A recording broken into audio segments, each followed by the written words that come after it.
Hello बंधुगण, तुम्हारे YouTube channel सबको स्वागत। मेरा जो नॉन बेंगली भाई बहन है उन लोगों के स्वागत है चैनल आप लोगों का है। तो एक जरूरी अपडेट সেটা হচ্ছে যে আমি একটু আউটসাইডে আছি। তো সেটা হচ্ছে যে দেখো বন্ধুগণ, আস্তে আস্তে কিন্তু আইনি জটগুলো কাটছে এবং ধীরে ধীরে কিন্তু জটগুলো কাটতে চলেছে। আজকে যেমন দুটো মামলা ছিল, সেটা হচ্ছে ওবিসি মামলা আর আদার্স একটা মামলা। তো ওটা অলরেডি হিয়ারিং হয়ে গেছে এবং দুদিন সপ্তাহ টাইমও দিয়েছে, তার মধ্যে ফয়সালা হয়ে যাবে। এবার বাকি যে এসএসসি বা এসএলএসটি যে পেন্ডিং যে কেসগুলো রয়েছে সেগুলো কিন্তু আস্তে আস্তে জট কাটবে, একটু সময় লাগবে, কিন্তু একটু ধৈর্য রাখতে হবে।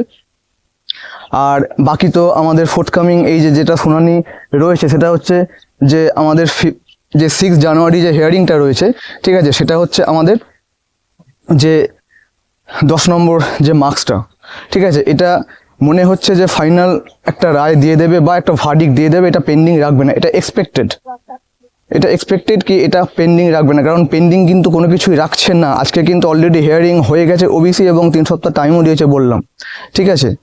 তো এটা একটা গেল। বাকি আদার্স যে কেসগুলো উঠছে 10 মার্কস রিগার্ডিং বা এই ওএমআর কপি একটা কেস যেটা অলরেডি উঠেছে, প্রশ্ন ভুল আনসার সিট, সেটারও আমাদের একটা আপডেট পাওয়ার আছে। তো এইগুলো আস্তে আস্তে কিন্তু জটগুলো কাটবে এবং সেক্ষেত্রে যেটা হচ্ছে যে আবারও বলছি যে যেহেতু সিট অনেক খালি হয়েছে বা ভ্যাকেন্ট হয়েছে, তো সেহেতু সেকেন্ড লিস্ট বেরোনোর চান্স কিন্তু একটা থেকেই গেল, ঠিক আছে। একটু সময় লাগবে, কিন্তু সেকেন্ড লিস্ট বেরোনোর কিন্তু একটা আমাদের চান্স রয়েছে, ঠিক আছে। যেহেতু দেখো এখন কথা হচ্ছে যেটা আমি বলেছিলাম গত ভিডিওতে যে সিট কমছে 9, 10 বা 11, 12।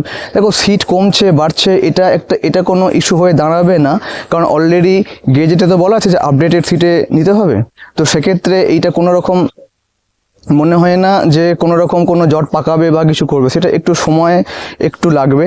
আর বাকি যেটা আপডেট সেটা তোমরা জানো, সেটা হচ্ছে যে 11, 12-এর যেটা প্যানেল জানুয়ারি সেকেন্ড উইকে বেরোনোর চান্স রয়েছে বা এবার প্রসেসগুলো ইন হচ্ছে। তো সেই প্রসেসগুলো কারণ এখানে ম্যাক্সিমাম 2016 ঢুকে বসে আছে, ঠিক আছে।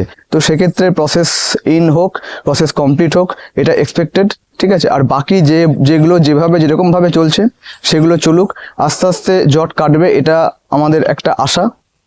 কারণ আইন থেমে নেই, কোর্টও থেমে নেই, সবাই সবার কাজ করছে এবং আস্তে আস্তে এগোচ্ছে। তো এটাই এক্সপেক্টেড কি আমাদের একটু সময় লাগছে, একটু ধৈর্য ধরতে হবে, কিন্তু পজিটিভ আউটকাম আসবেই এটা। আর একটা ইনফরমেশন যে 5ই জানুয়ারি যে একটা আন্দোলন রয়েছে ফ্রেশার্স এবং সমস্ত যোগ্য বঞ্চিত প্রার্থীদের, তো সেক্ষেত্রে কিন্তু আন্দোলনটায় সবাই জয়েন করা উচিত বা এটা আমাদের জয়েন করতে হবে আমাদের তাগিদে। এখানে অনেকগুলো এজেন্ডা রয়েছে, ঠিক আছে। সেই এজেন্ডাগুলো যদি সাকসেস হয়, ঠিক আছে, তাহলে এটা একটা ব্যাপার। যেহেতু 6 তারিখে হিয়ারিংটা রয়েছে, সেহেতু 5 তারিখে আন্দোলনটা কিন্তু কার্যকরী, তো জয়েন করতে হবে। এখানে কোনো ক্যাটেগরি ওয়াইজ আমি কিন্তু বলছি না, আমি সবাইকে বলছি, যারা বঞ্চিত এবং যোগ্য প্রার্থী সবার ক্ষেত্রে বলছি, ঠিক আছে। এটা একটা গেল। আর একটা কথা হচ্ছে যে এই জানুয়ারি মাসে এই পিএসসি এবং আদার্স যে আপার টেটটা কি হয় দেখা যাক, ঠিক আছে। মাদ্রাসার একটা ব্যাপার আছে, আর পিএসসি কিন্তু বেরোতে চলেছে। আমি অবশ্যই একটা ভিডিও আবার ইনফরমেশন দিয়ে নিয়ে আসবো। আর এসআইয়ের একটা ভ্যাকেন্সি কিন্তু এই মাসে কিন্তু বেরোনোর চান্স রয়েছে, স্কুল সাব ইন্সপেক্টর। তো ওভারঅল দেখা যাক কি হয় আর কোন দিকে কি জিনিসগুলো গড়ায় সেটা আমরা দেখি।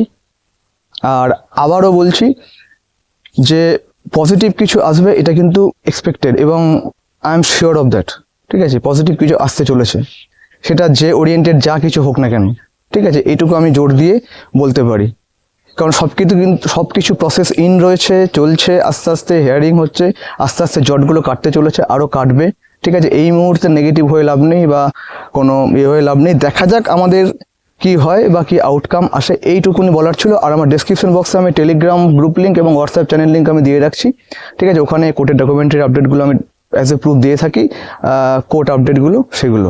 আজকে এটুকুই, ওকে, বাই।